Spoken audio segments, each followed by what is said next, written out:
سر یې سوق کړي دا پیغمبر علیه السلام خیر د خطا کوونکو ده او سټې د هر سړي سره د هر سړي سره څه ناجایز کېږي څه خطایي یو ظلم ورسره کېږي یو بېوره ورسره کېږي یا د خپله یا د پردي یا د دوست یا د همسایه نو خیر د مظلومانو پیغمبر علیه السلام هغه څوک دی چې هغه د عفو دپاره د خدای دا فتنه ورکه کړي پر دا اور باندې اوبه تویې کوي که ظلم ورسره سوی دی خیر د مظلومانو پیغمبر صلی الله علیه وسلم هغه بللی الحمدلله قانون مجلس څه دی دا د دې نږدې کلیان دا داسې ډېر لرې خلک نه دي سره خپلولي هم ډېر سره نږدې ده همسایه‌توب یې هم سره نږدې ده او دا خلک دلته ګران مخکې هم وځي نه وي چې نفرت وو خو یو پېښه وه د کشرانو په مابین کې وشوله بیا هم ځانونه نبي علیه السلام خیر بللی دی چې افضل د هغه چا چې خطاوي وکړي هغه معافي وکړي ابو قریبان معافي وکړي او شیخ قریبان افضل د مظلومانو هغه څوک دی چې عفو وکړي دې کور عفو او عفو د خدای ډېره خوښه و خدای ته ډېره محبوبه ده عفو حضرت عایشه صدیقه رضی الله تعالی عنها چې زموږ وروستۍ مور ده هغه و نبي اکرم صلی الله علیه وسلم ته وویل که ما شب قدر ولیدې یا رسول الله زه کومه دعا وکړم وایي پیغمبر علیه السلام ورته وویل چې ته دا ووایه چې اللهم انک عفو تحب العفو فاعف عنه ای خدایه ته عفو کوونکی عفو دې خوښه ده و موږ ته عفو وکړه وایي چې د شب قدر په شپه پیغمبر صلی الله علیه وسلم وخپله بیبي ته چې د امت مور ده و هغه ته دغه دعا کوي نو معلومه شوه چې دا دعا و خدای ته یې محبوبه دعا ده او دا عفو د خدای ډېره خوښه یو روایت کې پیغمبر صلی الله علیه وسلم فرمایي چې په ورځ باندې د قیامت ورځ د قیامت عزتمنو یو سخته ورځ د زموږ د مسلمانانو عقیده ده د ایمان یوه حصه ده چې ورځ د قیامت راتلي یو د یو تکلیف ورځ لمر به یوان یرزه شي ځمکه به درمېسو وي اولین و آخرین انسانان ټوله پر یوه میدان سره جمع کېږي سخته به ګرمي دا د هر انسان به چې دا دوې ګوتې ومځکې ته رسېږي داسې به دا ډېر خلک سره ولاړ نو پر دغه ازدحامو په رش کې چې بله سایه نشته بېله د خدای د رحمته سایه د الله د طرفه څخه یو اواز کوونکی اواز وکړي هغه وفرمایي چې ای خلکو کوم څوک چې پر الله حق لري هغه دې وداسې خپل حق نه وکړي وایي هغه خلک چې د دوی سره ظلم شوی دی د دوی سره ناجایز شوي دي د دوی سره ترس شوې ده دوی عفو کړې ده دپاره د خدای بخښ یې کړې ده وایي هغه خلک به ولاړ سي هغه به ووایي چې یا الله پاکه ته په دې خبر یې چې موږ سره ظلم و ناجایز شوي و ستا دپاره موږ عفو وکړو نن ستا عفو غواړو نبي اکرم صلی الله علیه وسلم فرمایي چې د الله د طرفه څخه ورته وویل چې بلکل نن ما ورته ته عفو کړې ده د عرش تر سایه لاندې به کښېنوي هغه دغه د عرش سایه د خدای رحمت په دغه عفو باندې عزتمنو پیدا کېږي د الله نبي اکرم صلی الله علیه وسلم فرمایي هسې د هیچا خبره نه ده او من کتم قیدا وهو یقدر علی انفاذه ملأ الله قلبه امنا و ایمانا پیغمبر علیه السلام وایي چې کوم چا خشم وزغامي ویې خواړي ناجایز ورسره سوي وو عفو یې وکړه دا فتنه یې ورکه کړه الله جل شانه به د هغه سړي زړه د ایمانه او د امانتدارۍ ورډک دا د الله نبي صلی الله علیه وسلم وایي چې زړونه د الله د ایمان او د نوره په دغه باندې ورته کوي چې عفو یې وکړه بس بخښنه یې وکړه دپاره او پیغمبر صلی الله علیه وسلم پر درو شیانو قسمه چې د خلکو خیال پر یو رقم دی زما دې قسم دی که داسې دی اول پیغمبر صلی الله علیه وسلم زما دې قسم دی چې چا تواضع و عاجزي وکړه ځان یې کښته وبالئ ډېر اصیل و عزتمن یې نه وبالئ سر یې لوړ نه ونیولی په یو خیرامانو په تکبر په فخر باندې نه خبرې کولې نه ترس کاوي ځان یې عاجزه وبالئ په وطني او عاجزي یې په ځان کې راوستل زما دې قسم دی دغه سړی الله پرته کوي چې چا تکبر لویي وکړي غرور یې وکړي ځان خوښي یې وکړه دغه سړی الله ذلیله کوي چېرته کوي دویم پیغمبر علیه السلام قسم اخلي چې زما دې قسم یې چې په خیرات او په زکات باندې مال زیاتې شي یو تکلیفونه به در باندې را روان وو یو خرڅونه به در باندې را روان زکات یې ادا کړئ مال دې حلال شو خیرات یې ورکړئ الله هغه تکلیفونه خرڅونه ختم دا پکې مال به زیاتېږي الله برکت او دریم پیغمبر اسلام ګوره د پیغمبر علیه السلام خبره مشکل یې مه پر ویلې ده پیغمبر اسلام خبره د الله خبره ده هسې د چا خبره نه ده موږ پر سر په لیمه باندې د نبي اسلام خبره دغسې قبوله ده بیا هم زموږ د تسلۍ لپاره قسم اخلي د الله تعالی چې زما دې قسم وي چې چا عفو وکړله دغه سړی الله پرته کوي عزتمن کوي چې چا عفو وکړه اوس نفس و شیطان او کمزوري کشران و ناپوهان ځوانان خو دا ورته وایي چې دلته به دې زموږ په علاقه کې دا یو قبایلي علاقه ده دلته بې عزته کېږي که دې عفو وکړه که دې څوک په چاقو نه کوي بدل چاقو دې د کلاشینکوف په پیر نه کوي بدل دلته بې عزته کېږي او د الله نبي قسم اخلي چې زما دې قسم یې چې چا عفو وکړه ظلم ورسره سوی و ناجایز ورسره سوي و ده وبخښئ زما دې قسم یې دغه سړی الله عزتمن کوي زموږ په دا باور و ایمان دی اصلي عزت هغه عزت دی چې الله د الله رسول عزت بللی دی او چې چا بد کړي دي ډېر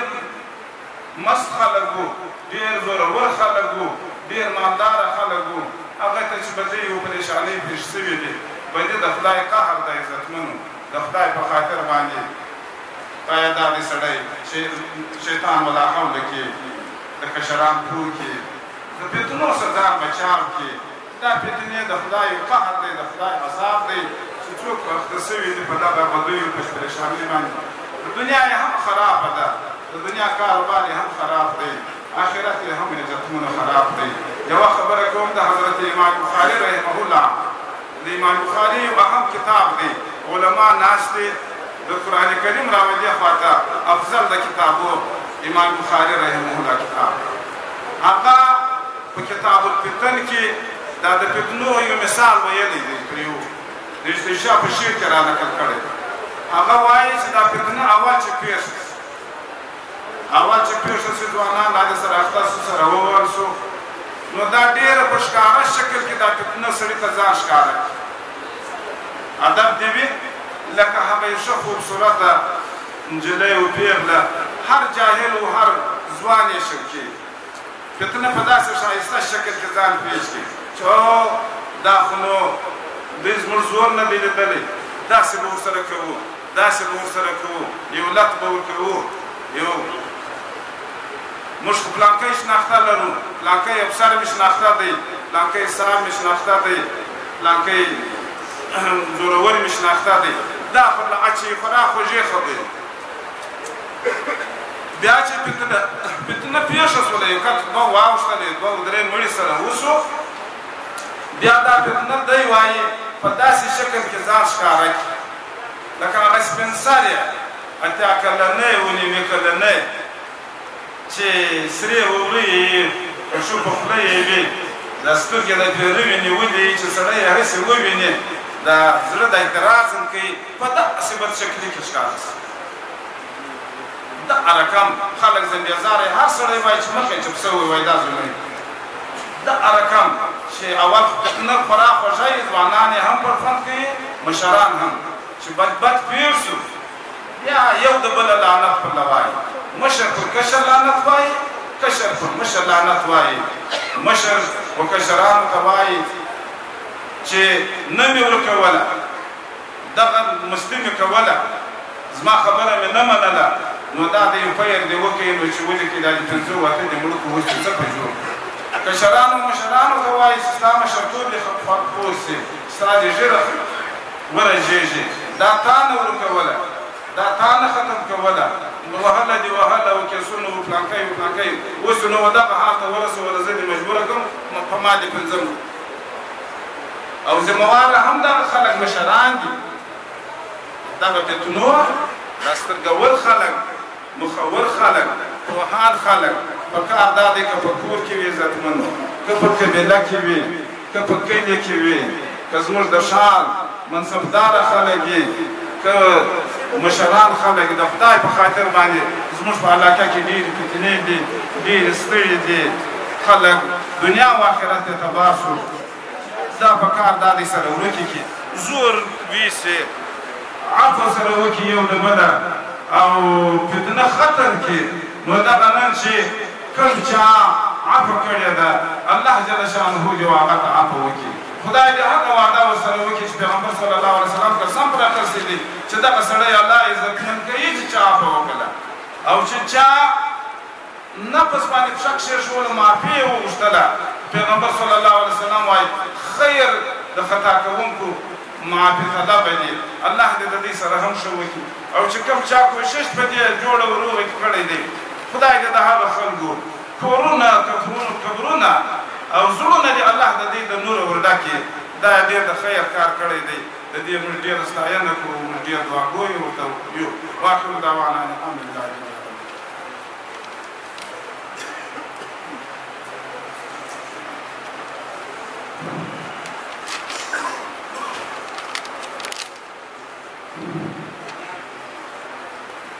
د حاجي خان اکا او اچرزی ممثلین او د هغو دا خواهش دی او زړه یې دا غواړي او د هغه کور ته او دومره انسانان راغلي دي دې دا خواهش دی چې قبایلي مشران دي علما کرام دي ټول ته موږ سره راغلی وایو او د هغه وروسته دې وایي هر ملګري ته مطابق مختصره ورسره خبره وکړي دا زموږ زړه غواړي وایي زموږ د مشرانو د علماو څخه دا یو شفقت دی محبت دی نو د هغه خلکو د بلې وینا لپاره چې خدای امیر اکا ته او اجرایي ساز په مخ کې خپله خبره وکړي چې خدای امیر اکا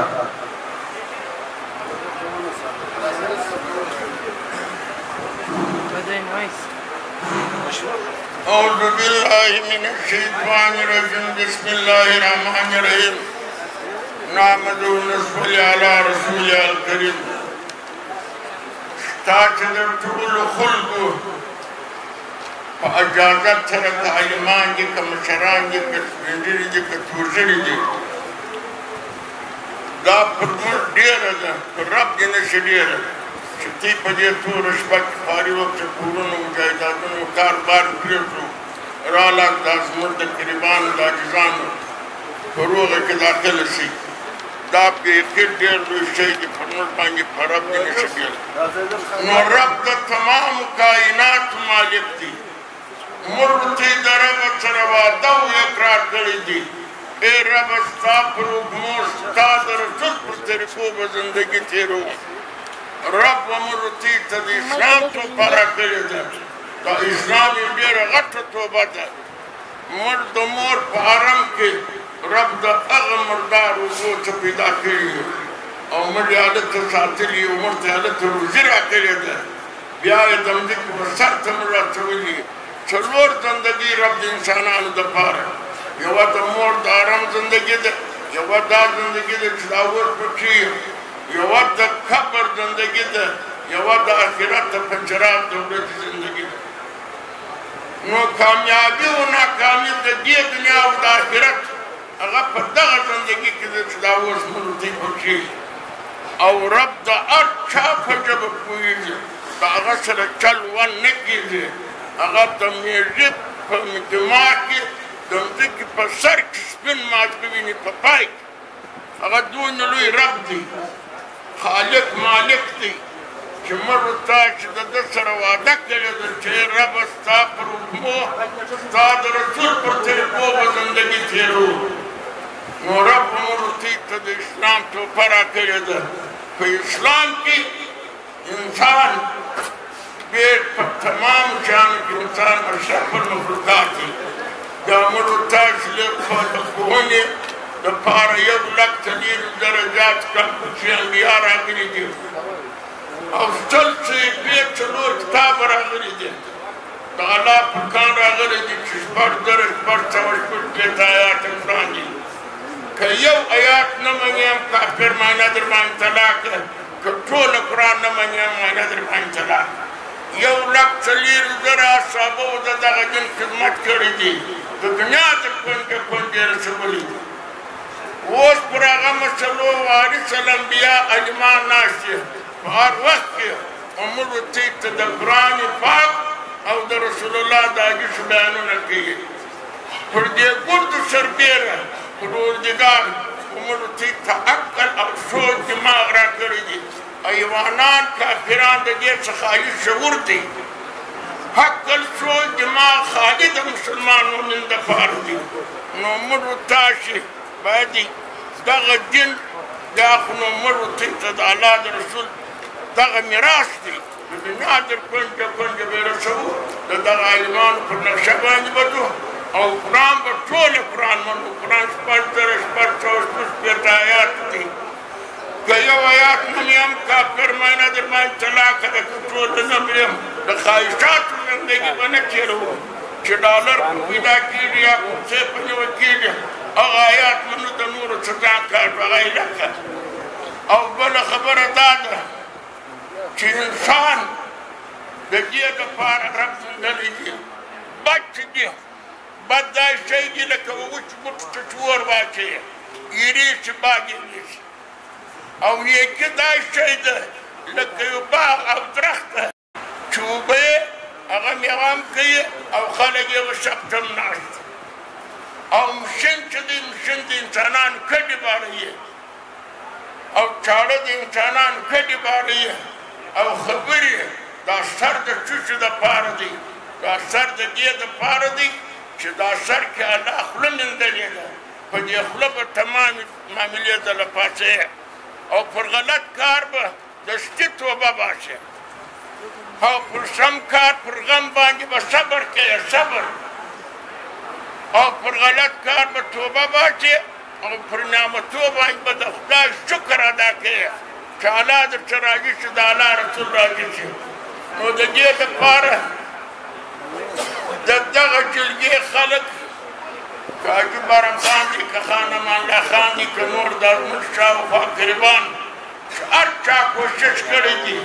یا یې خبرې کړې ده یا یې باور کړې ده یا یې په نیت کې راغلي دي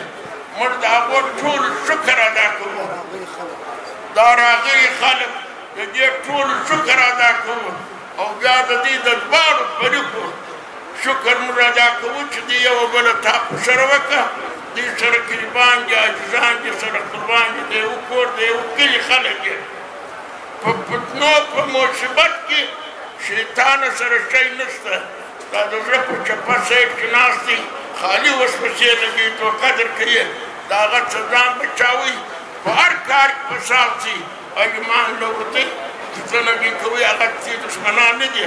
د قرآن د حدیثو لار د ښیي نو څه د جلګې والا خلک که حاجي بارم خان دي که خان امان الله خان دي که دا نور خلک دي لالا شه په د هر څوک چې راغلي دي دا به تر مرګه پورې موږ د دوی شکر ادا کوو او د دې نیکي به منو که عالمان دي که دغه خلک دي رب دې راولي خدای دې موږ د دې دا دې دنیا خلاص کړو په آخرت کې او د دې د دواړو کور ودان چې د دې خلکو عزت قدر یې وکړي د دې قدر دې خدای وکړي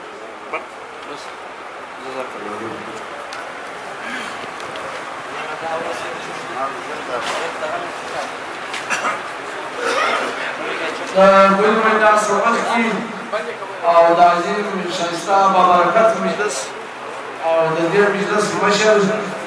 او چې د ده په سرپرستي کې دا مجلس ورسره روان دی خان امان الله خان او آخر به بیا د ده ویناوې وي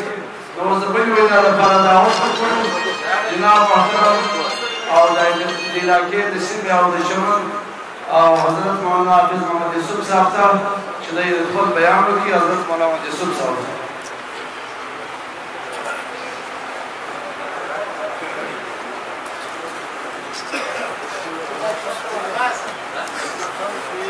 نحمده رسوله الكريم أما بعد فأعوذ بالله من الشيطان الرجيم بسم الله الرحمن الرحيم لا خير في كثير من نجواهم إلا من أمر بصدقة أو معروف أو إصلاح بين الناس صدق الله مولانا العظيم. درود جوړ دې بابرکت مجلس کې شریک د چمن د ښار ډېر قدرمن علماء کرام سپین حاجان صاحبان د مختلفو قومو سره تعلق لرونکي قبایلي مشران په خاصه بیا د بلوچستان امن جرګې سربراه حاجي لالا یوسف او د ده سره راغلي تمام ملګري زه صرف د یوې خبرې اظهار ضروري بولم. الله رب العزت وموږ ته د ورځې تر قیامته پورې خپل کلام قرآن کریم را لېږلی دی د دې دپاره چې موږ کله یو څه مسله راسي په انساني ژوند کې خامخا پیښې راځي نو بیا به موږ څه کوو د هغه کلامه څخه به موږ رڼا اخلو. دغه پیښه چې وسوه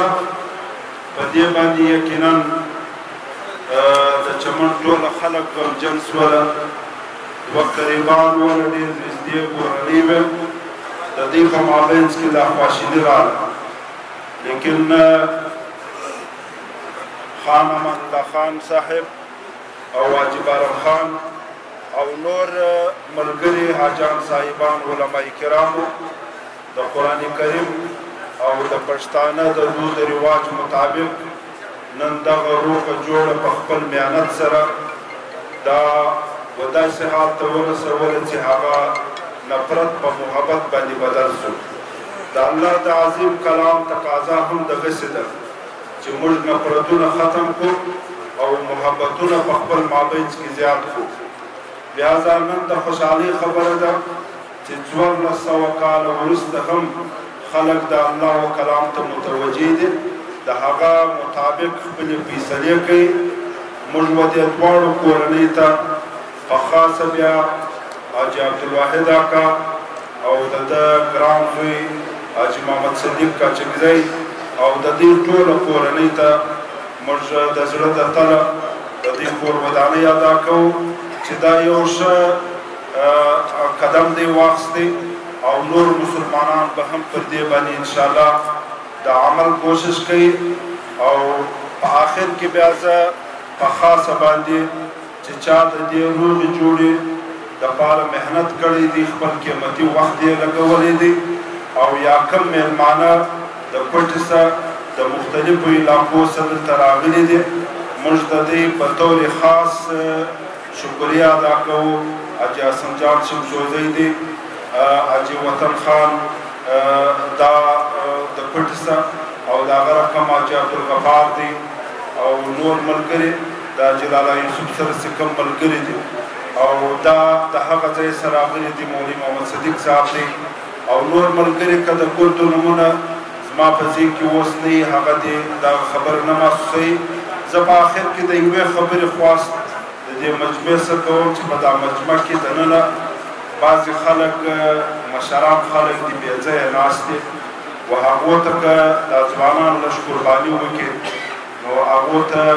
د هغه مشر پر ځای باندې د ځای ورکولو کوشش وکړي یا علما دي هغه بې ځایه ناست دي دغه یوه قرباني که ملګري وکړي نو دغه به انشاءالله پر دې مجلس باندې الله برکتونه کښېږدي. دلته زموږ مخته مشران خلک ناست دي حاجي فیضالله خان نورزی دي او دا نور د پټ سره راغلي مشران دي که و دې ته دا ځوانان که چېرې په دې سب کې ناست دي د کوربچو د بالښتانو هغه ځای ورکړي قرباني وکړي په خپله چې بل څوک ورته ووایي خامخا په زړه کې یو څه راګرځي که دغه قرباني څوک وکړي و دا مشرانو ته ځای ورکړي نو الله رب العزت به په دې مجلس باندې پیغمبر علیه السلام فرمایلي دي چې وانذروا الناس منازلهم خلک چې کوم ځای حقدار دي پر هغو ځایو باندې کښېنوي. نو زموږ د معاشرې د هدف تقاضا دا ده چې موږ مشران د مشرانو پر ځای باندې کښېنو او کشران د کشرانو پر ځای باندې الله رب العزت دې مجلس ته راخیستي قدمونه د هر چا څه په خپل در کې قبول کړي او د دې د آخرت د ګټې ذریعه دې وګرځي. واخر دعوانا الحمدلله. د بل مولانا لپاره دعوت وکړو او د دې سیمې د علاقې او د مجلس کې شریک جناب محترم مجید خان کاکوزی صاحب ته او شریک تاسو ته خپل بیان مجید خان کاکوزی.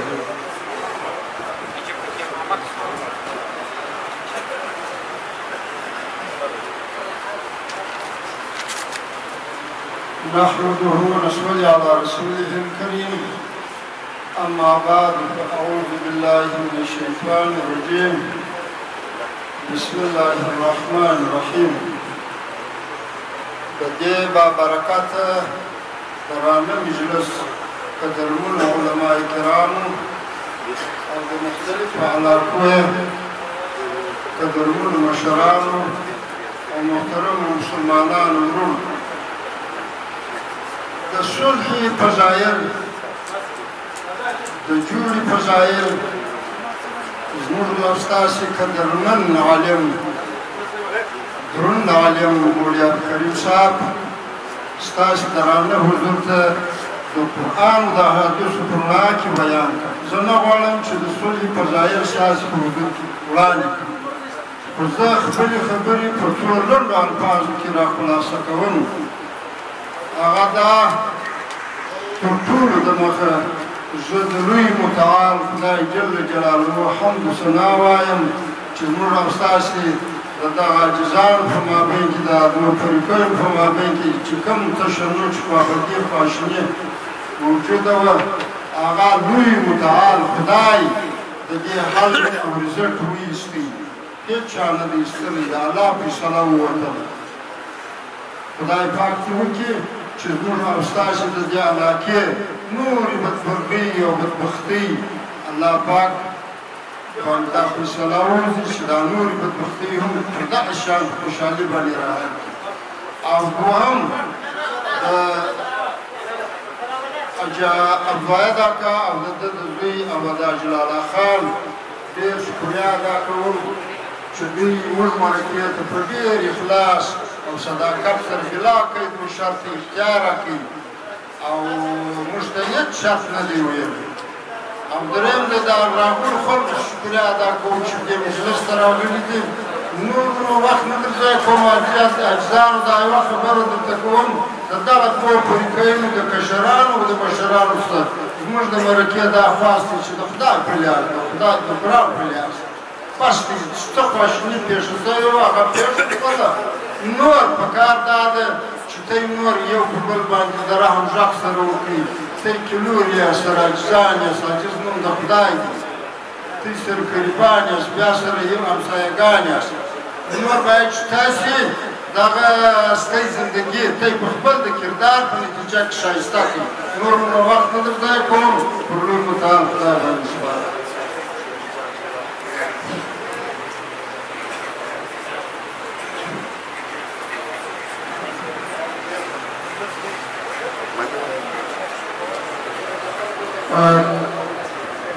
قبایلي او علاقې مشران یقینا دلته تشریف فرما دي. په هغې کې حاجي مجاهد پرزی،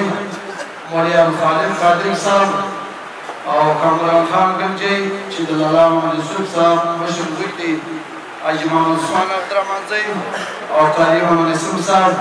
د بلې وینا لپاره دعوت ورکړو جناب محترم په مجلس کې شریک او چې د خان امان خان سره محنت کړی دي لا بعد سپر ته به وایي بدان اچھا جاتی بارا او دې تاسو په خپل بیان کې د خان چې صاحب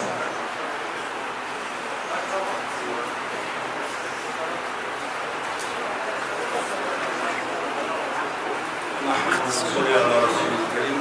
اما بعد اعوذ بالله من الشیطان الرجیم. بسم الله الرحمن الرحیم. إلى frequency إلى frequency الشتاء والصيف فليعبدوا رب هذا البيت الذي أطعمهم من جوع جناب محترم دې مجمع یادمر دې مرکې سرپرست خان امان الله خان صاحب او زموږ مشر امین خان اکا او په دې مرکه کې تاسو ته معلومه ده چې کوم خلکو ګډون کړی دي یا دا مرکه دا ونیولې چې یو کال دمخه دې خلکو د خان امان الله خان په سرپرستي کې باقي حاجي فتح محمد اکا او باقي حاجي رحمت الله او باقي حاجي لالا سندلي والا او باقي حضرت خان او باقي حاجي دولت خان او کسان نور موږ حاجي فتح محمد اکا خو یاد دي او قیومونو حاجي لالا سندلي والا او دعوت شاید کړی موږ ډېر اساس ولرو دا مرکه تقریبا 3-4 واره په مابین کې د مشکل او د بل ملک په مابین کې زموږ د یو پارټي مونږ ایجاد کړل د امریکا په سرپرستي کې سردار خیر محمد اکا او ما په سرپرستي کې د سړیو وسه د ټول قبایلی جوړ زموږ د منشور اول ټکی دا دی چې زموږ په پارټي په ټول قبایلی څوک شامل شو هغه د چا سره زیاتون د ظلم کاوي دا هم انداز نشو او که زموږ سره چا زیاتون ظلم کاوي دا هم مخنیوی کوو او ډکې مقابله نو دا مرکه خو دې کوله خو دا دواړو فرقې سره زموږ تعلق محمد صدیق چې و هغه د جمعیت علما اسلام سره تعلق و دا بل فرق زما سره تعلق و د پښتون کې باندې زما سره په موټر کې تلي و راتلي نو په پر لارې باندې تلل سو دغه یې ومې لار و یې ومې مساوه نو د دې څه چې په لامابې کې څه دا خبره لرله شي باندې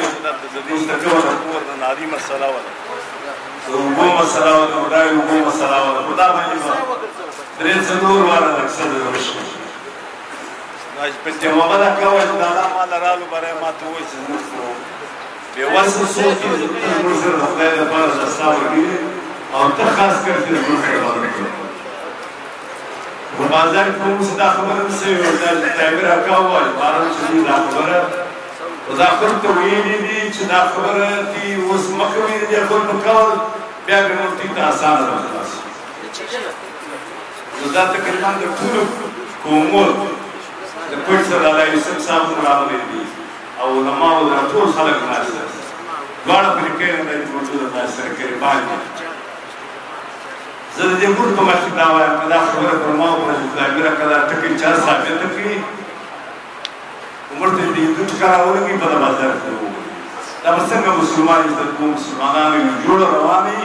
او دی وایي دا مه کوه دا خو د منافق وي او زموږ منشور او رسمات دی نه البته چې موږ کوم محنت وکړي دا کوم کوشش یې 2 میاشتې کېږي زه کې لګیا یم نارې مو جوړه کړه په سیسټم باندې و جلوای دا سره خبره وکړه ټوله امان خان په شمول ورمد مړه جلوای وایي دا خان دا درالو د دې کورنۍ ده موږ د دې ډېر شکریه ادا کول امان خان ډېر متاثر شو د جلوای سره او د دې خاندان سره بیا د بل پرې کې بیا څو ودان چې خپل نفس څو وړاندې کړي او نو خبره وکړي نو دا د علاقې پیښه کومه کریم صاحب چې وویل د دې ټول معاملو چې دي هغه مشران ذمہوار زه دا وایم ما دا یقین دی چې مشران به اخلاص وي او په صحیح نیت وي باید داسې خبرې دي چې هغه کې تاوان به برداشت شي مرکې والا او جرګې والا به تاوان په خپله برداشت شي باید داسې شیان دي په امر مجبوري و دې مرکې امر مجبوری او پروژې اوسې دي یسې دي خبره د وایي کله مرکې وکړه دې په سوچ کې صحیح وه اول طریقو انکار و دا په موږ نه جوړېږي دا په دې کې او په مختلف طریقې دي هر قسم طریقې دي طریقه د موږ ته جوړه کړې ده موږ ته جوړه کړې ده او موږ کړې ده اوس خبره دا ده لکه خدای مې راکړه چې کومه خبره وکړه باید دا سره قربان دي یا چې فتح محمد وکړه چې آینده کې دې موږ ته دا خواست کوو ما که هم سره وکړه بعد از مازدیګرم کا فکر وکړم ما کې دا شاید زه ته کوم څه وي په نامي باندې دستي چي دا نور تر پرونه و هغه سره مړی پر وکړم سره بار سليمان استنه شي سره دا ما اوسم د خدای حمد وایي جمع جانا کا کوی ته وایي ما باید خیرات وکړي خدای دې په دې چا کې خدای دې نن لاش پښاول نو دې څاو کوم چې چاو دې چې کاربار دې چې نو بد څه چا ته معلوم دي ما ته معلوم نصیب کومو خلکو بد کړي دي او ماتې ویلي دي چې ویلي وو د خره ریړۍ مې چلولی نو د ډېره دوستي وله اوس هم شته ویلي اوس د خره ریړۍ مې چلولی نه دا پات د ورونو سختو ژوند یې زموږ د چمن د خلکو چې هره ستونزه یې باید شي مشران دا کوم علما چې په اخلاص وي زما دا یقین دی چې یو به هم اثبات چې نفس تر پښو لاندې کړو او اخلاص وکړو وخت کم دی ممثلي کاکا چې دي خلک د پټي و د کوم ځایو راغوښتي دي موږ ته پنځه منټه ټیم راکړی دي ستاسې د کوم د پټي مولانا یوسف صاحب و حسن جان و کوم د پټي خلک څه راغلي دي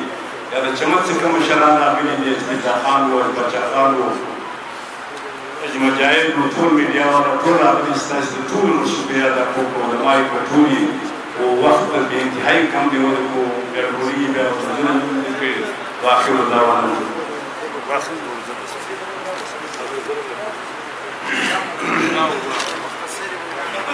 د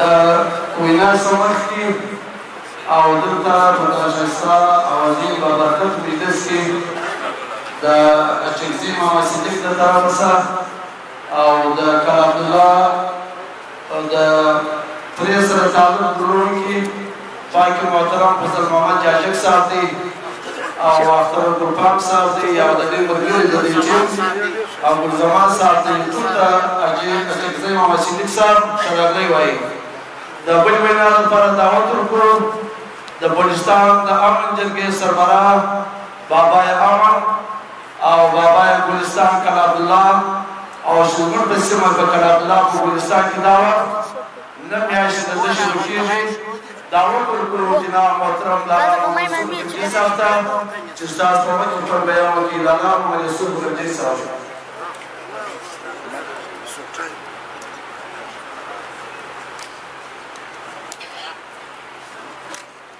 أعوذ بالله من الشيطان الرجيم بسم الله الرحمن الرحيم الله أكبر لا تطول لودي تطول المخوخ زه ودادبار تاریخینو ته مبارکباد ورکوم چې د دوی الله تعالی دا شر په خیر بدل کړي ویم د هغه ثالثینو کور ودانۍ وایم چې دوی دا شر کې د خیر کردار ادا کړي دوستانو زه په کس به درې خبرې درته کوم خالد دا یوه خبره کوم چې دا کم خلک چې دا وایي چې یا پښتانه سوله نه کوي یا پښتون روغه نه کوي یا سر نه خلاصوي یا دی نه کوي یا دی نه کوي یاره زه دا به غلطه خبره وي دوستان موږ به ضلع کې له عبدالله ته رالو مختلف خبرې کېدلې مختلف افواهې کېدلې تاسو باندې کې ورته چې موږ د پښتانه سیمې ته رالو د هغه د پښتانه موږ ته په زړه کې ځای راغلی اوس که د هغه ځای څخه موږ د تښتېدو یا د خلاص کوشش کوو دا د خلکو مینې اوس په هغه ورځنیو په ګوډۍ کې چینولي دا د خلکو مینه اوس په ژوند لګي دوستانو داسې ښایسته علما کرام داسې ښایسته مشران او داسې ښایسته ځوانان چې ورته یو ځای ناست دي او په هغه کې شر و فساد دي زه ډېره د افسوس خبره ده دوستانو دا یوه خبره درته کوم چې د دښمني دا بدنیتي ډېره خطرناکه ده زه یو دا د چمن خلکو ته خلاص کوم چې تاسې پر دغه باندې غوره فکر وکړئ چې د هغې دا کومې زړې کیسې پرتې دي د قبایلو تر میدان زړې کیسې پرتې دي د قتلو کیسې پرتې دي د نفرتو کیسې پرتې دي نو موږ د دغو علما کرامو د مشرانو د دغه علاقې د سیمې څخه موږ درخواست کوو چې د اختر آباد انشاءالله موږ د دې راځو د دې کمپ لګوو نو د دغه علاقې مشران علما کرام لکه څومره چې د موږ سره په ګلستان کې همکاري کړې ده دا نه چې زموږ د چمن والاو ته دغه ورکړو باټې ورکړو نه دا ځای دا خبره کوم د دې برکات موجود دی چې د موږ سره د ګلستان په سیمه کې د چمن خلکو ډېره لوړ مرسته کړې ده خصوصا علما کرامو د مشرانو په میاشتو د موږ سره د دوی هلته خواړه او تکلیفونه تېر کړي دي نو په اخر کې زه دا وایم دوستانو چې تاسې راځئ دا خوشحالي او عزت په غرور د دنیا سړي ته خپله نه راځي راځي خوشحالي او عزت وربلاړ شو زه بیا په اخر کې دا یوه خبره کوم دوستان پخوا چې به زه د کور راوتلم ما بول یار په دا ښار کې سم سړی نشته نو تر دې ځایه او تر ما بد سړی په دا ښار کې اوس چې بیا ګورم ولاکه په ګرد ځای کې بد سړی رامعلومېږي ټوله دنیا ښه داسې دا د زړه دروازې و خلکو ته خلاصې کوي زموږ په معاشره کې دغه ډېر دا د نظري باور دا غنجای دي دا ګرانای دي بیا دا وړه ملیزه دي په مسله دا اوس ماته تر مسؤل شوی او شاګردای دي دغه دي یعنې اوس دا ټول لمونځ چې په ملیزه کې را شاګردای په شاګردای کې چې دغه نو بیخي دا زموږ رښتې نه دي نو اوس کوم دوی ما ته په لارې په موټر کې ورته ویل ما ته ما اوس خالي په فرجې راګرځوله نو زه دلته د خلکو پرېښول خو نه پرېښول ما چې ځان خټوځی ګرده دنیا محبت راسره هر څوک په زړه کې ځای راکړي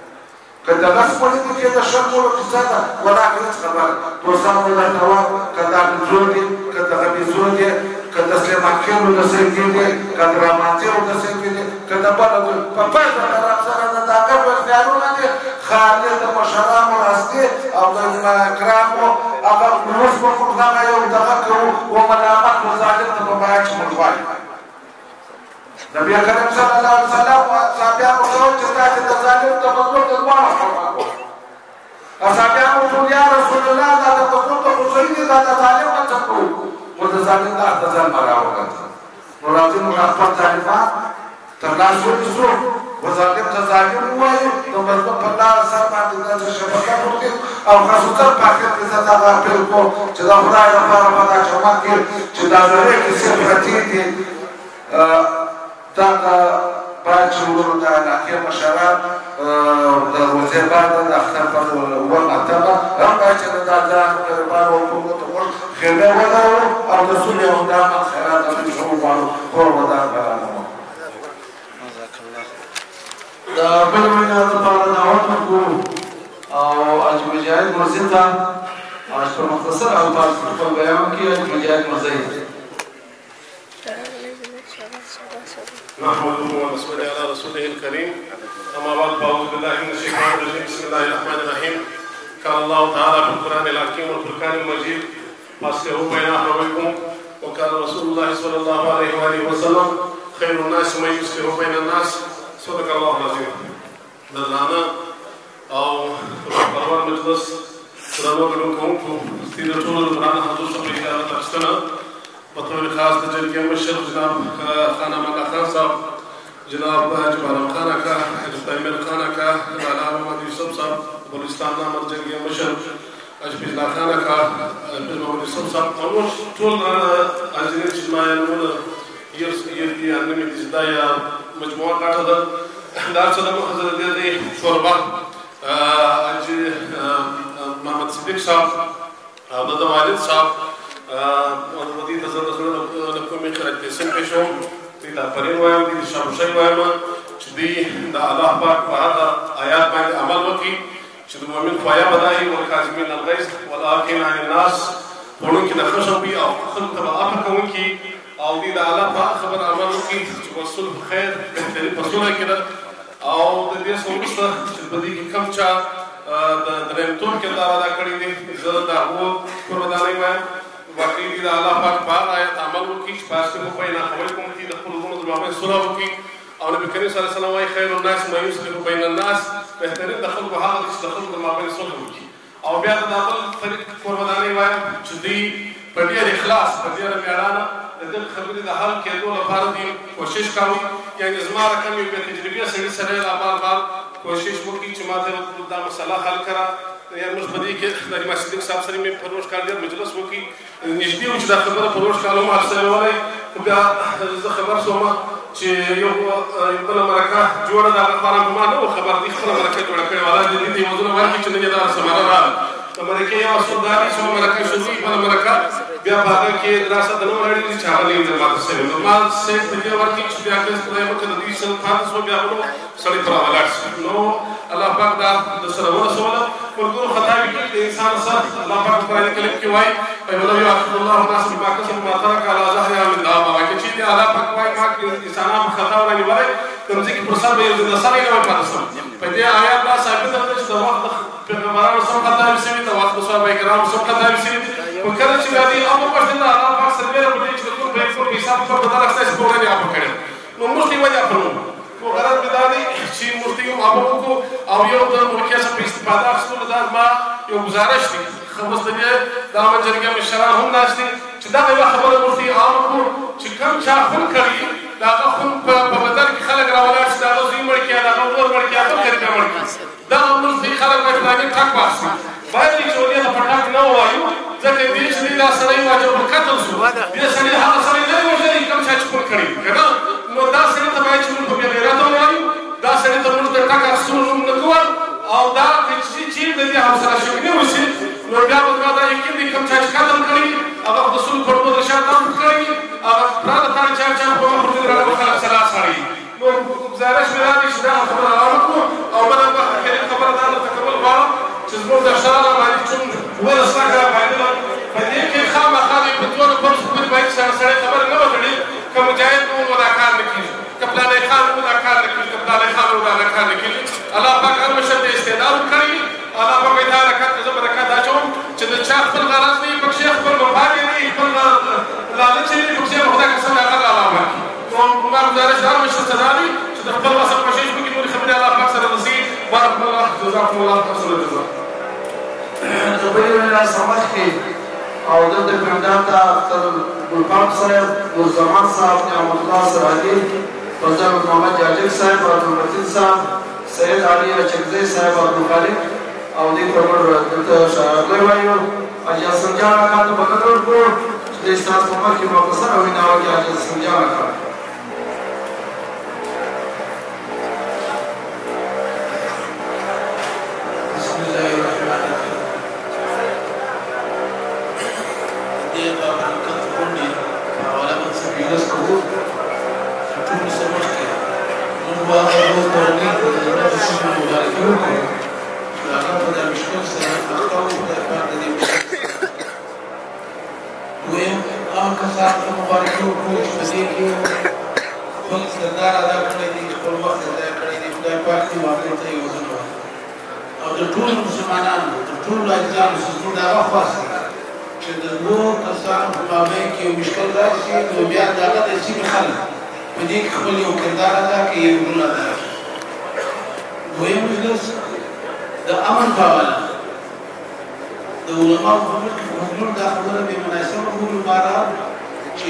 اسلام امن خوش کړی امن چې دی هغه اسلام کې د بلوچستان یا د بلوچستان امن جرګې په حواله لالا یوسف دلجی زننس یعنی ټوټل د دوه میاشتې راځي چې د بلوچستان کې کېم لګولې دي د امن په حواله باندې فرندې کوي زموږ د سیمو د علاقې د خلکو سره دا یو د افاسي چې د لالا یوسف لا وتړو لالا یوسف خپل رنجه قوم سره خپل نام اړولې دي خصوصا په ځان نه میږي نو د خلګوزي مقصد په ټول دي چې معلوم دي چې د خرڅ سجول انسان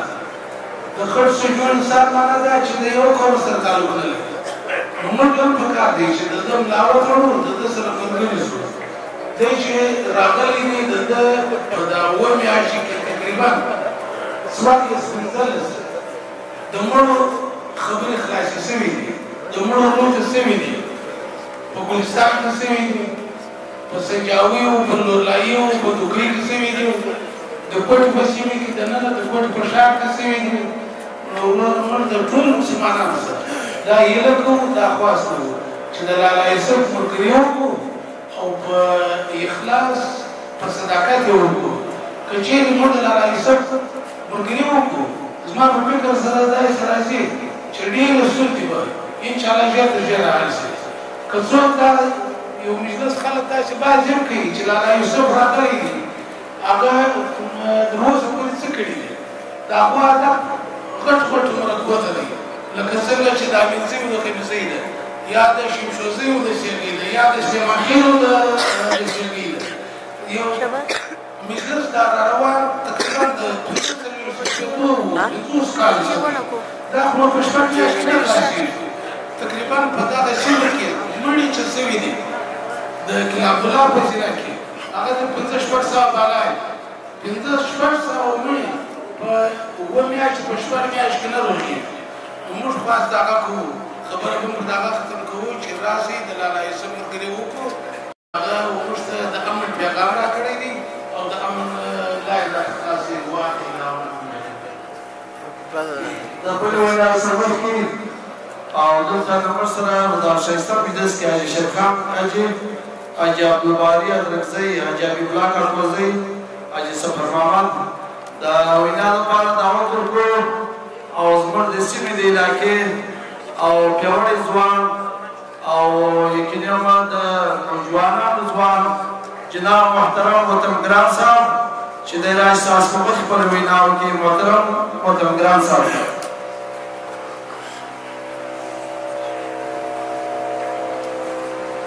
أعوذ بالله من الشيطان الرجيم بسم الله الرحمن الرحيم. تكون شاكرا الرسول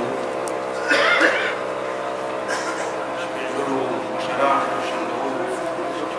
تبدا جدك الناس المختلف وموسى راغلو رنو شندوه سيرتون بإجازة طول دمخه ز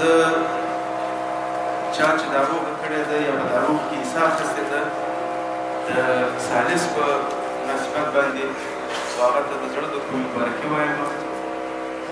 او هغه دواړو فریقې ته د زړه د کومې مبارکي وایم ټولو طرف مبارکي وایم. بار بار دا خبره ورته کېږي چې مختصره کړم. عزیزانو یقینا نوم چې دا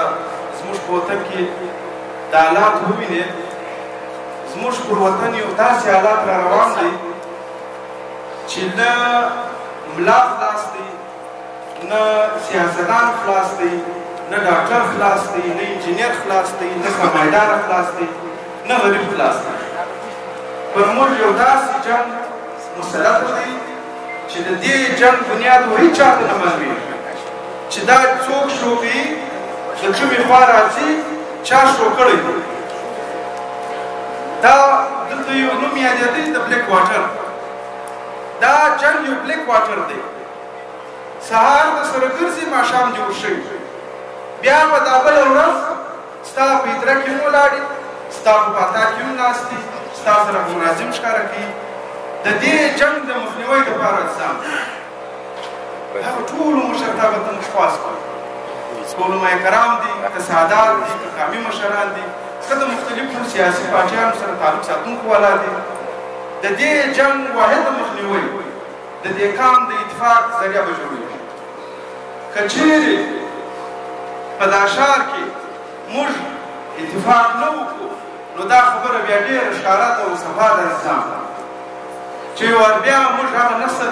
په یودۍ تورې تیارو کې وو چې بیا بیا 100 کاله بعد بیا په بنیاد ونیسو. نو دپاره د کام خدمت عزیزانو دا پر هر وګړي فرض دی. دا نه ډاکټر دا سوچ کوي، نه د انجینیر دا سوچ کوي، نه د ملا دا سوچ کوي. د کام خدمت پر هر چا فرض دی او دا پر موږ مسلطه دی. او دې جنګ ته به هغه خلک راوځي چې د کام په هم سوچ لري، فکر لري. پکار دا دی زموږ ته ژوندي مثالونه پراته دي عزیزان. زه په حیثیت یو کشر یم، د تاریخ ناولده یم. دلته ډېر دی مشران ناست دي چې هغه د تاریخ بلده دي او په دغه غونډه کې حصه اخیستې ده. ژوندي دلته کابل دی موږ ته، دا کندهار دی. دا د خپلې دې بې اتفاقۍ د وجې 7 واره ونړېدی. ډېر هغو خلکو به ډبرې ووښتې نو بل د هغه خلک پر ناستې جوړوي. نو بل د هغه خلک پر ناست دي چې چا به ډبرې ووښتې. مجلس نور نه اوږدو عزیزان. د جهان معمول بدل شوی دی. پخوا د کیس عبدالرشید د تاریخ یې راواخیست چې د افغانیت یو نوم ورجوړ کړو. افغان و پښتون و. عزیزانو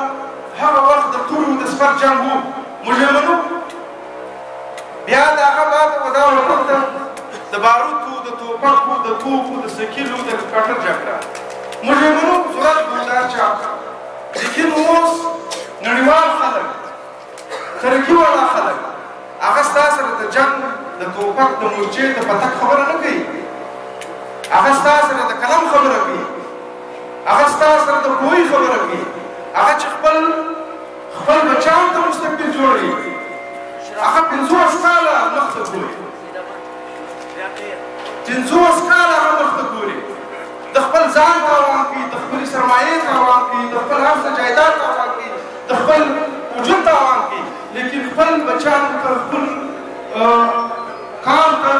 یو داسې ژوند ورکوي چې هغه دوی سرباون کړي نو زموږ د ټولو هغه مشرتابه موږ مشران ته مجلس دی لوړې خبرې نه دي پکار خپل عمر سره مطابق خبره کړو موږ ته رامعلومېږي دا هر چا عیب د اوږو په مابین کې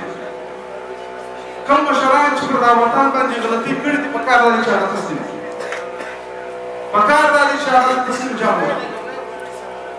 دا قام دا وطن دا سیمه نور د دې بدۍ تاب نه لري زموږ نسلونه ضایع شول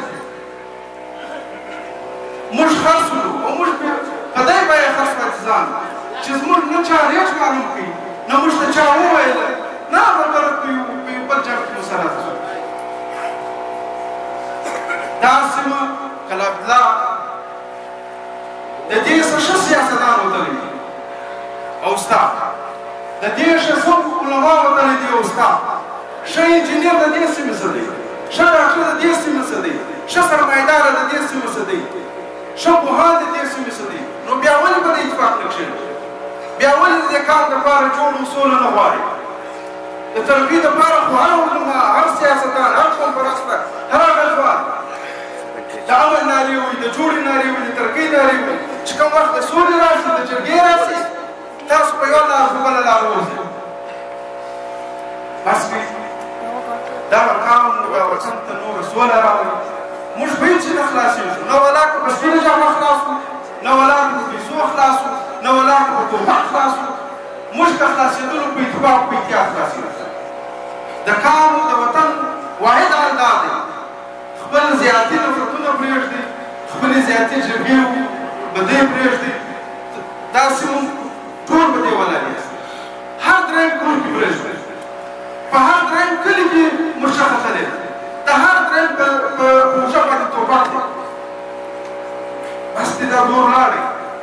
پر موږ دای خلک مسلطه کېږي چې نه به موږ ژبې زده یي نه به زموږ کلتور زده یي نه به زموږ رواج زده یي موږ مجبور یو د هغه په مستقار خلک نو موږ به دې نسلو ته مه وایي یو ځل بیا د دې ټول مشرتابه زه قربانۍ وایم لالا یوسف د امن جرګې سربراح اووه میاشتې کېږي چې په ګلستان کې راغلی دی بیا بولسیا راکېله کړی دی د هغه په روح هم اخته دی اوس یې دلته تاسو ته وویل چې چمن له راځو ملا یې وتړئ دی فرقې دلته ستا په دا چمن کې چې ودرېد دی نو بس وخېږي او پښتانه جرګه څوک په جبهه نه وړي پکار دا دی چې هر څوک د هر چا ورپورته ودرېږي د درېیم په حیثیت پکار دا دی چې هغه جواب نه کړي او هغه ته غاړه کښېږدي دا د هغو په خیر کې دلته ډېر مشران ناست دي کوشش دا وکړي چې خپلو بچیانو ته یو ښه سرمایه پرېږدي ستا بلډینګ ستا پیسه ستا موټر ستا مځکه دا ستا د بچیانو سرمایه نه ده ستا د بچیانو واحده سرمایه ستا قلم دی ستا کتاب دی ستا بهترینه ژوند امن دی چې دی په کلي کې اوس هم وګرځېږي دی په ښار کې هم وګرځېږي دا ستا سرمایه ده ور بیا د ټولو په اجازه بیا به کوشش کوو بیا به راسو انشاءالله تعالی مېلمانهوال خلک د چمن والا زموږ ملګري دي ټول عزیزان دي خپلوان دي د ټولو کور ودانۍ وایو چې دلته راغلي یو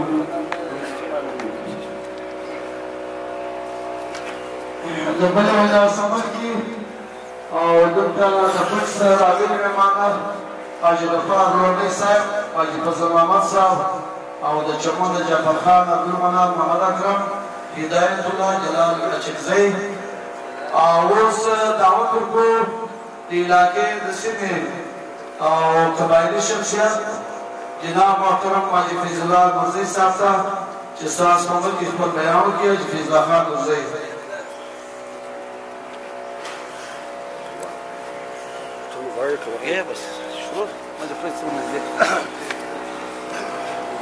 أعوذ بالله من الشيطان الرجيم بسم الله الرحمن الرحيم زمن دا د خیر په مجلس کې د ټولو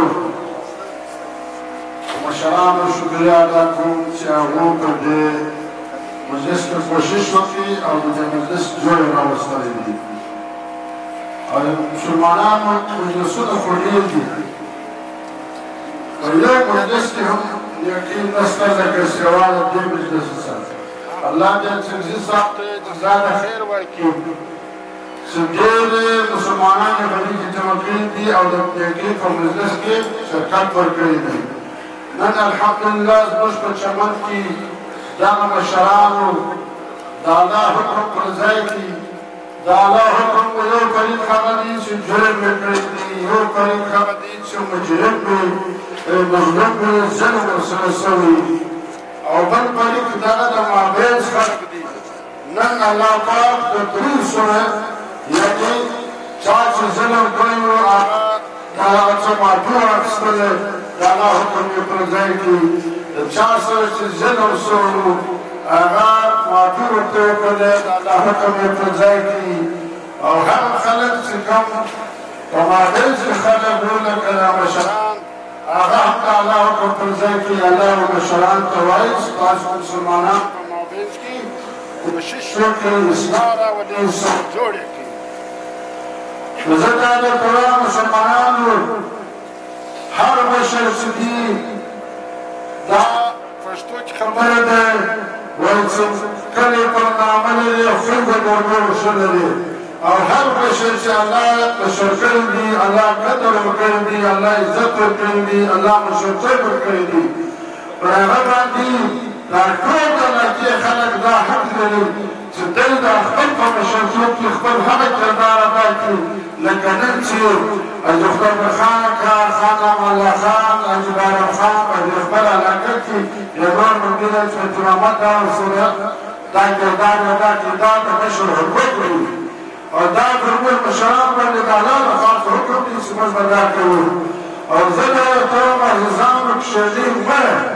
که کښېني یو زخم چې علاج نه ورکوي هغه زخم خامخا ډېرېږي ډېرېږي هغه هغه کولی شي چې که لاس و لاس بیا پرې کېږي که پښه و پښه پرې کېږي چې دغسې علاج یې شروع کړه که نن چې د مشرانو وکړي الحمدلله من هغه طریقې چې پرون سره خوابد وو پنځه ورځې مخکې سره خوابد وو سلام یې سره بند وو هم شاهد ته نه سره ورتلل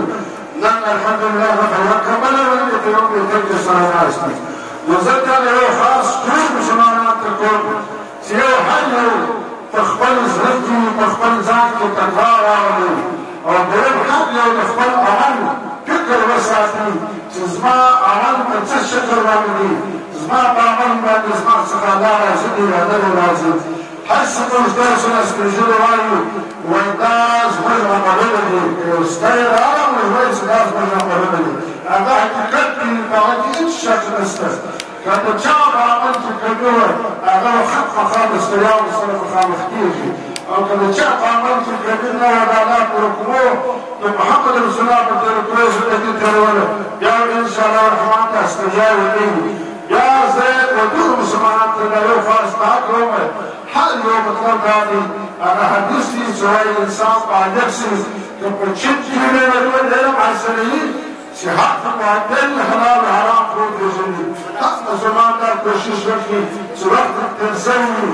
مدرسه وي قرآن مجید وي دیني ځان ته حاصل کړي په تبلیغ کې د وخت ولګي خپل حق باطل هغه د الله او محمد رسول الله حدیث باندې عمل وکړي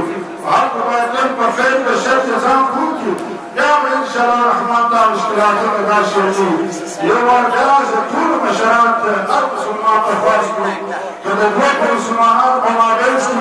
مسله مشکل راغی او په کار دا دی چې هر مسلمان له خیر مجلس کې وکړي خدای دې وکړي مسلمان چې دی د چا په مابین کې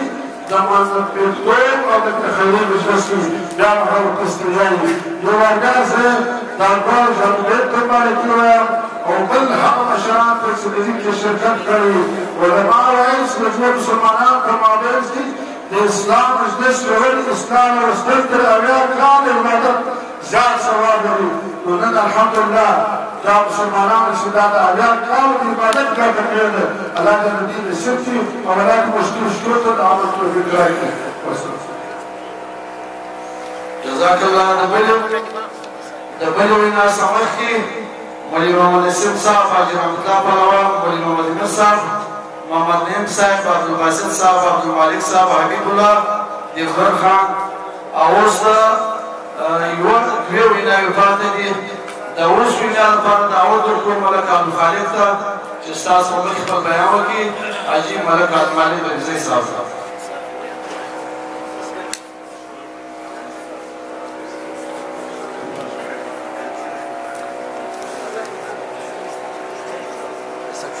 نحمده ونصلي على رسول الكريم اما بعد فاعوذ بالله من الشيطان الرجيم بسم الله الرحمن الرحيم الحمد لله الله جل جلاله لاکھ لاکھ احسان دي چې الله تعالی جل جلاله موږ مسلمانان پیدا کړي او بیا الله تعالی جل جلاله د ایمان په دولت باندې موږ منور کړي د مسلمان د ټولو لوی کامیابي دا ده او بیا نن په دې برکت مجلس کې موږ ناست دي چې په هغه کې د مسلمانانو د سولې لپاره عزیزانو کوشش وکړي خصوصا اجبارم خان اکا چپتی محمد اکا جفت امیر اکا خان امان الله خان صاحب نور مشرانو چې کوم کوشش کړی دي و دوی ته او دې ځانګړو دواړو کورنیانو ته زه مبارکي ورکوم چې دغه د مسلمانۍ او د اسلام کار وسولو دا ښه کار دی ډېر د خوشحالۍ مقام دی چې دوه عزیزان کې لوري دي څنګ پر څنګ یې کورونه دي زموږ عزیزان دي په فتنه سره اخته وو دوی سره جوړ کړو فقط وخت هم کم دی یوه خبره کول غواړم او ډېره ضروري ده ولې نن چې دوی د چمن د ټول اڅکزۍ او د نورزۍ بلکې د ټوله پښتانه کریم خلک ټوله سپین ږیرې ناست دي د هرې قبیلې ناست دي او دا ګیله داسې نه ده چې زه د ذاتیات پر بنیاد چا څه کوم خالي زه دا یو ګیله په دې باندې کوم په ټولو علماو سره کوم د ټولو سپین ږیرو سره کوم چې خپلې ذمهوارۍ چې الله تعالی موږ ته راکړي دي هغه موږ نه دي پوره کړي هغه ذمهوارۍ چې څوک محنت کوي حجپتي محمد کاکوزی ولاړ شو د شمشوزۍ او د غبزۍ روغه یې وکړه کاکوزی او غبزۍ پر بدي وه حجپتي محمد د پنځو کسانو سره ولاړ شولو دا دونه روغه یې وکړه لالا یوسف الجی راپورته شولو نن یې 12 لوحې وکړې د خدای په خاطر د عزیزګروۍ په خاطر دلته اوس ما چې کوم سرایي ته وکتل په شاته باچا خان ته ګورم دا زموږ د ښار یعنې کریم خلک دي د 15 کالو څخه دا بدي شروع ده د دوه عزیزان د څنګ پر څنګ ده دا وړمه ورځ موږ د اچګۍ ماکاو دا کره ورغلو خلک به دې ته تیار دي چې روغه وکړي لیکن د کوشش خلک نشته د ایماندارۍ او د محنت خلک نشته خواست وو د خدای دپاره و ټولو عزیزانو ته و علماو ته چې وروره کښېنئ مه د لالا یوسف ملګري وکړي د دې په چمن کې چې کوم اڅکزۍ و نورزۍ دي پر له راپورته شئ د باچا خان و کور ته کښېنئ د سیف الله خان و کور ته کښېنئ د اچګۍ ماکا و کور ته کښېنئ د هر چا په مابینځ کې چې دا روغې فتنې دي دا فتنې ورکې کړي دا ذمهواري الله زموږ څخه پوښتنه کوي د الله رسول زموږ څخه پوښتنه کوي په ورځ د قیامت زموږ څه کېږي دا زموږ ذمهواري ده موږ مسلمانان یې باید دا فتنې ورکې کړو که دا مجرمانه خاموشي موږ کړې وله او که دا مجرمانه خاموشي زموږ دا شروع وه الله به زموږ څه ضرور باسپرس کوي زه مینه ما چې فضلال نورزی یو سړی دی د 7 کالو څه 10-15 روژې وکړې نو زه ولې نشم کولی بل یې ولې نشي کولی بل یې ولې نشي کولی چې څوک خواري کاږي د رب د رضا دپاره الله نه ناکامه کوي د هغه ملګري الله کوي خواست و ټولو علماو ته یې وپلا بیا کوم و شیخانو ته یې کوم پر دې موقع مولوي عبدالکریم صاحب ناست دي زموږ د بلې علاقې شیخ دي حافظ محمد یوسف صاحب ناست دي نور ډېر علما کرام ناست دي د الله په خاطر باندې علما کرامو ته چې کومه ذمهواري پرته وي دا په دې کې هېڅ شک نشته چې دوی وارثان دا زموږ دې بوټونه باید سم کړو سموي یې دا زموږ ذمهواري ده لیکن هغه ډیوټي چې کوم الله پر موږ ایښې ده د الله رسول پر موږ ایښې ده اسلام پر موږ ایښې ده قرآن پر موږ ایښې ده هغه موږ نه ده پوره کړې نه علما کرامو 100% پوره کړې ده او نه مشرانو پوره کړې ده او خدای ته وګورئ و عزیزګلوۍ ته وګورئ و کرامت ته وګورئ فتنه خدا د تی ته معلومه شوه امین څوک دې زو څه خوند پر واخلي کاکړو سیدو ترین سیګیو سلیمان خېل څه خوند پر واخلي د خدای په خاطر د ازګلوۍ په خاطر خواست درته کوم یوه پلا بیا د امان الله خان صاحب او د اجبارم خان صاحب او د دې دواړو پورې قربانۍ وایم الله دې دا رقم د روحي محفلونه د خوشحالۍ محفلونه همیشه قایم و دایم وساتي وسلام جزاک الله د اخري وینا یې پاتې ده او اخري وینا به د جرګې او د پښتون قومي جرګې او مشر خان محمد خان وینا ده اخري او بیا به د هغه وروسته د چغزي محمد صدیق صاحب شکریې وي بیا به خطابې وي بیا به انشاءالله د ډوډۍ خدمت وي اوس د بلې وینا لپاره دعوت ورکوم جناب محترم او د علاقې د سیمې او خدمتګار جناب محترم حاجي بادشاه خان صاحب ته چې د ستاسو په مخ کې او خپل کلام نظام وکړي حاجي بادشاه خان صاحب بسم الله الرحمن الرحیم د چمن مشران عالمان او د کوچ د افغانستان د نور ځای سره راغلي مېلمنو السلام علیکم مشران ډېرې ښې خبرې وکړې د امن په حواله د سولې په حواله په وطن کې د شکور په حواله خدای پاک ته وکړي چې د هغه مشران د هغه عالمان په ګډه باندې اوس د کوټ صاحب د هغې مېلمانې چې د مشران چې په دغه کردار کې لګیا دي په کلا عبدالله کې ناست د میاشتې میاشتې څه د خلکو د روح لپاره پښتانه همیشه سره اخته پخوا به خلکو ویله چې د چا دښمني سوه ده بدي بې سوه خو زما په خیال دا فلاني و فلانۍ سره جنګ دي دا فلانۍ مشر نه غواړي چې د فلاني خبره خلاصه شي فلانۍ نه غواړي دا خبرې به موږ اورېدلې د ډېره وخته الحمدلله چې ما دا مجلس ولیدی په دې کې اکثر هغه خلک وو چې خپله خوږ هغو خپله دا بدي لیدلې وه دا ستړیاوې لیدلې وې لکه لالا صاحب چې وویله چې زه به د کوره وتم ما ته به ټول خلک بد معلومېدو په دا خاطر چې ده وویل چې زه خپله بد وم ټول خلک بد معلومېدو نو حقیقت کې نن چې دا کوم مجلس موږ ولیدی پر دې باندې د الله تعالی رحمت ووري خدای پاک دې وکړي چې دا چا شخړې ختم سي د هغه بدنیتۍ ختم سي دا بدي سره ختم سي په دې کې وختونه تېرېږي دا نه چې په کوم کور کې روغه ده دا د مبارکباد وړ دی دا د خدای پاک شکر ادا کړي چې خدای ناخواسته د دوی په دښمني کې مړي نه وسوي څوک ځو پکې مړ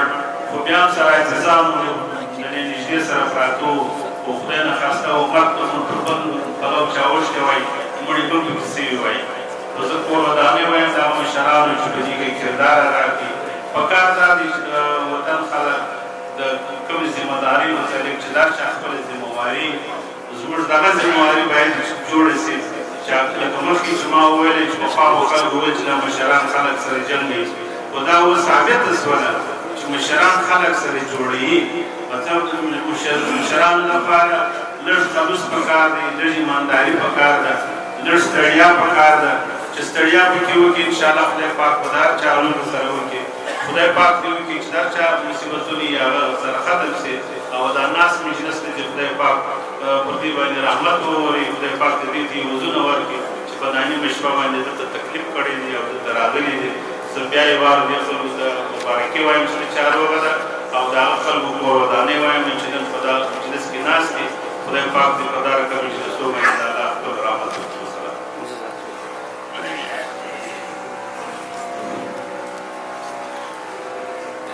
د مجلس اخري بیان دی او یقیناً تاسو ډېر انتظار وکړئ ګرمیم ده او دلته زموږ سره مېلمه عمران خان پښتون او منان پښتون د دې مېلمه دی او د چغزي محمد صدیق سره ښه راغلی وایو د اخري وینا څخه مخکې د بلوچستان د امن جرګې او د کلا عبدالله د بلوچستان د چمن علماء کرام قبایلي عمادین د مشرانو د بلوچستان د امن جرګې جناب محترم لالا محمد یوسف خلجی او زموږ دغه پیغام دی چې ای د بلوچستان د کلا عبدالله د چمن خلکو بس رابطه د خپلو بچیانو د ځوانانو د وژې څخه کلاشینکوف توپک وغورځوي او کتاب او قلم په لاس ورکړي. دعوت ورکوي جناب محترم او سربراہ خان امان الله خان اچکزی کنوینر پښتو قومي جرګه او جدي ساز په مخ اخر کلمات بیان کی خان امان الله خان اچکزی صاحب. بسم الله الرحمن الرحيم. تنصر منتشر وتزول منتشر. عزیزان عزت او ذلت الله تعالی بلاس کړي.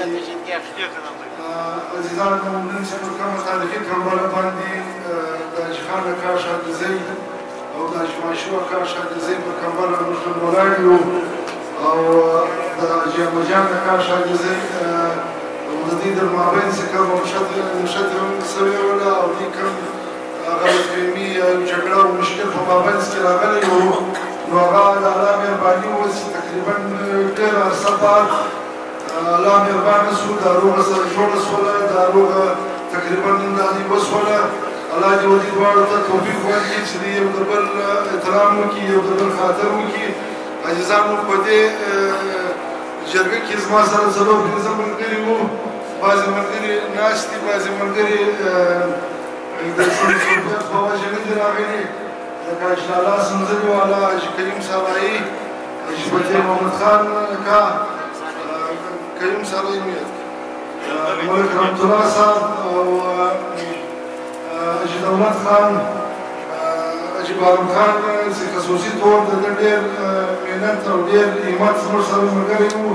د ده ډېر کوششونه وشي بیا معامله د جګړې د سولې معامله مخته شوه. ورته الله تعالی مهرباني وکړه چې دا روغه وشوله. نو عزیزانو یو دوې درې خبرې به وکړم وخت په ناوخته دی. خلک به تکلیف دي علما کرام هم ناست دي علما کرامو د قبایلو او د حاجي غلامي اکا زموږ سپینږیري عبدل صاحب او خصوصا لالا یوسف صاحب او د ده د جرګې ملګري هم راغلي دي. کورې ودان د کوټ نور عزیزان راغلي دي. وطنګران صاحب راغلی دي. باچا خان حاجي بزلا خان حاجي مجاهد خان او نور داسې قابل قدر دوستان ناست دي. نو بخښنه ځینې غواړم کوم د چا مې یاد کړی. عزیزانو په وطن کې دا ستړي ډېرې دي. الله دې موږ ته توفیق راکړي چې موږ دا ستړي حل کړو. علما کرام او دا قبایل خلک خاص کر و دې ته دا پاس کړو چې راسي یو وار بیا هغه د سویل خان نیکه چې کومه تاریخي جرګه وه په 1932 کې ده جوړه کړې وه او په پښتانه وطن کې یوه ماته ګروبه ده نه پرېښودله چې تمام پښتون قبایل ورسره ملګري وو. د پښتون قبایلي یا قومي جرګې په نامه په 1932 کې ده جوړه کړې وه. نو د هغه تسلسل را روان دي. تقریبا اوس نوي کاله ته آس پاس رسېږي. نو صاحب ته زه دا پیغام ورکوم چې پکار دا دی چې دی زموږ سره هم په دې جرګو کې ملګری سي. موږ د ده ملګري یو دی پکار دا دی چې زموږ ملګری سي.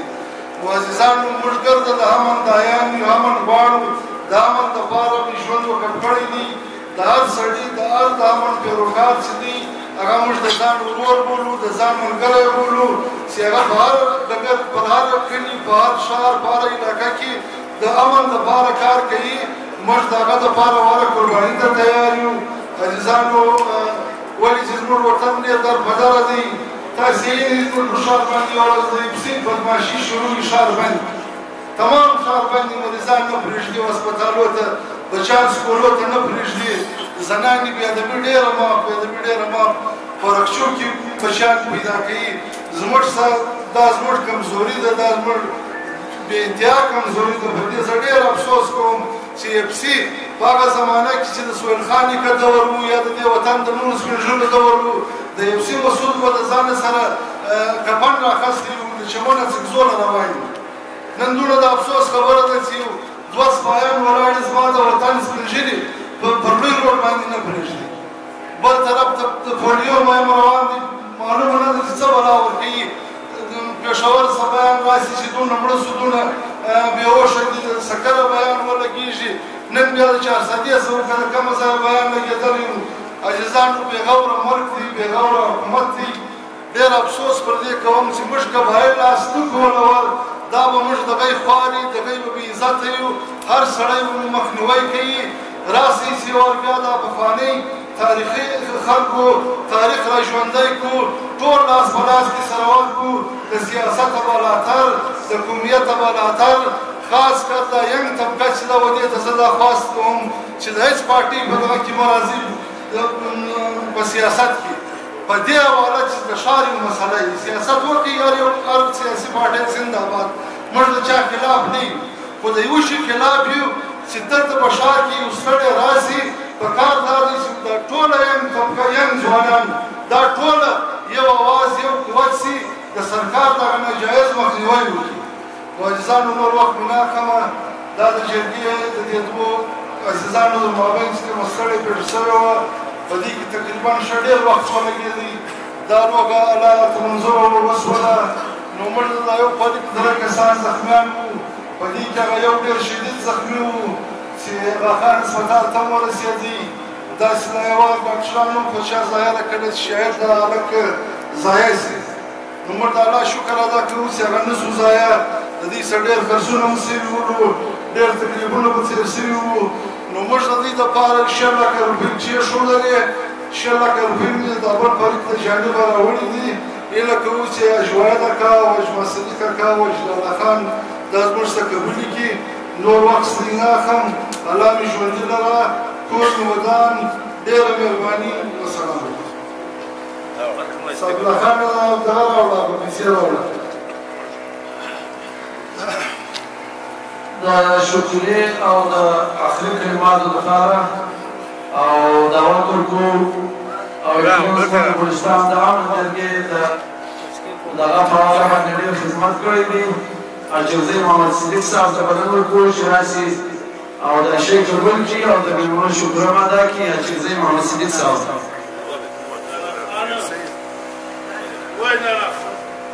راس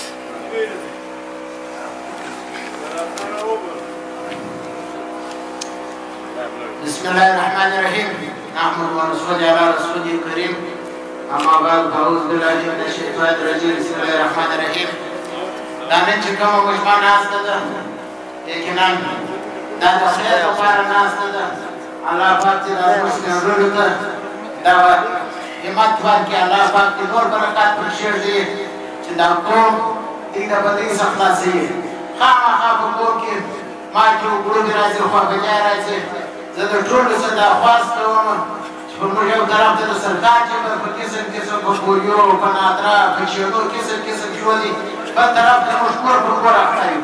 هر سړی هر خپله باټۍ مګر یو ځای کې د دا جوړ دپاره متحد شي د دغه سپینږیرو قدر وکړي دا ځوانان دغه سپینږیرو ته دې متوجه شي دغه سپینږیرو چې دا زموږ په قوم کې په پښتانه قوم کې چې څه ستړي دي چې دا راغلي دي دا دې راحت کړي د ټولو شکریه ادا کوم زموږ د جرګې د سربراہ د خان امان الله خان اڅکزي د مولانا عبدالکریم صاحب شیخ الحدیث زموږ د علاقې جهت عالم زموږ سپینږیري بابا قوم حاجي خدایبر خان اکا او حافظ مولانا محمد یوسف صاحب چې جانشین دي د علامه عبدالغني صاحب حاجي فتح محمد خان کاکوزی صاحب حاجي بارو خان اڅکزي صاحب چې زموږ سابقه وزیر دي د پښتون قبایلي جرګې صدر دي او زموږ بابا امن چې د امن نښان دي د امن بنیاد یې ایښی دي لالا محمد یوسف خان خلجي صاحب حاجي حسن جان صاحب او د محترم وطن ګران صاحب او د حاجي باچا خان صاحب چې زموږ د علاقې ډېر یو مخکښ انسان دي او د هغه رقم چې زموږ حاجي ولي محمد صاحب حاجي محمد سا خان اکا حاجي اسمت الله خان کاکړ صاحب سردار زهیر خان ناصر صاحب مولوي عبدالرحمن صدیق صاحب حافظ عبدالکریم صاحب حاجي حبیب الله خان کاکوزی صاحب حاجي شیر خان صاحب محمد خان کاکوزی صاحب دغه د چې نور راځي مولوي محمد ګل صاحب مولوي سمیع الله صاحب چې نور مېلمانه راغلي دي کامران خان ته د ټولو د شکریه ادا کوم زه خو د دې دغه نه لرم خو الله پاک دې وتاسو ته هر قدم د جرګې پر تاله کې درواچي الله پاک دې د دعوت او د بدبختۍ څخه وساته الله پاک دې وکړي چې دغه زما د قوم ځوانان دغه سپینږیري د امن په فضا کې ژوند وکړي او زما د قوم ځوانان د اسمان ستوري شي موږ یې ومنو بیا د دې قوم خدمت وکړو او دا کوم ټول چې دوی راوړي دي دا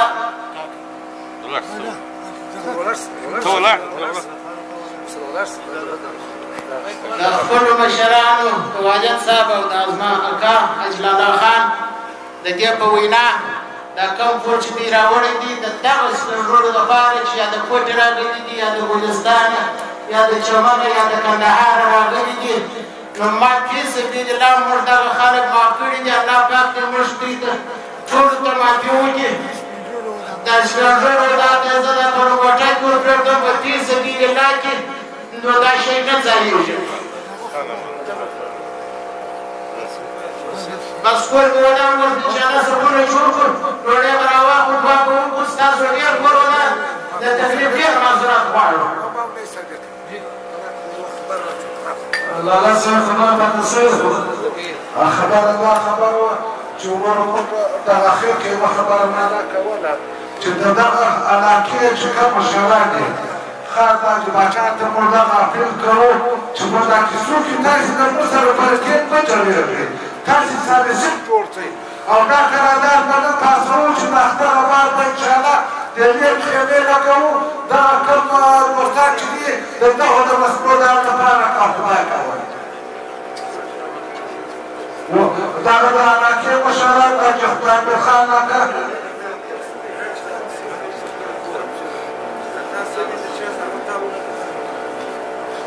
او یو اخري خبره ده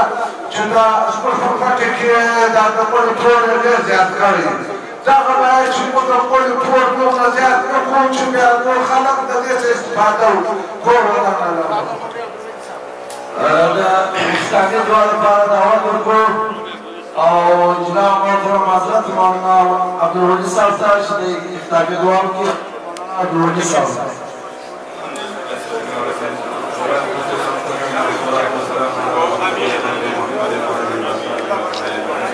لا اله الا الله العظيم الكريم سبحان الله وبحمده سبحان الله وكان الشافعين